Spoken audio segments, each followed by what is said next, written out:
All right, there has been a lot of speculation about what this Pete Hegseth General Officers meeting scheduled for early next week means. It's important for us to understand that it's only speculation. We do not know. I have my own ideas what this is about. I'm getting a weird Night of the Long Knives vibe, as I know a couple of other people here, including mutuals, have, but we only have speculation. What is a fact is this. If you congregate 800 of our top military officers at a very large base in Virginia, that is a major security threat, a major security hazard, because that's a very large base. It opens up our top military to a major attack by a terrorist or some enemy of the United States. And it's an extremely stupid idea. And that is objectively true. Anybody will tell you that. But I'm going to read some points from the Center for Strategic and International Studies because they have a very level head about what this meeting may be and what it could be. But again, we need to be very careful here because some of you are suggesting that speculation is fact. We don't know. We can only speculate. I know it's maddening, but just bear with us. We're going to do our best to figure out what this is, but again, it's speculation. So here is what the CSIS has to say. There's tremendous uncertainty about why this meeting was called.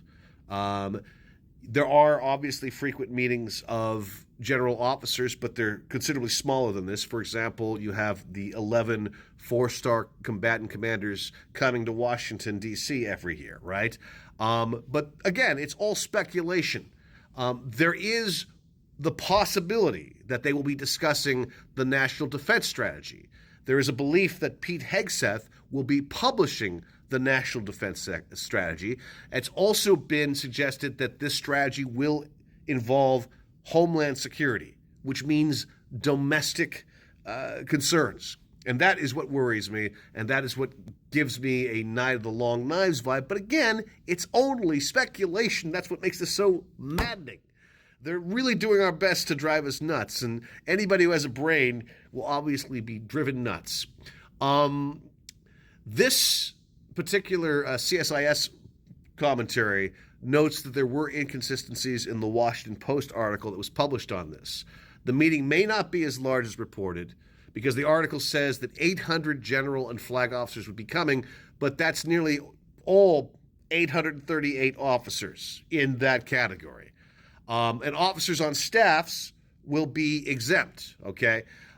So it could be below 800. We just don't know. And this particular writer, Mark F. Kansian, he is a colonel with the U.S. Marine Corps. He also points out that the security at Quantico will be a nightmare, as I mentioned earlier. And again, it makes no sense. Why couldn't this have been done in a classified setting? Why did everybody have to be congregated together? Why did such a large group of generals be it just makes no sense. But please be really careful to indicate I am only speculating. This is not fact. Because other TikTokers have been speculating, and now people are parroting those points as if they are fact. We just don't know.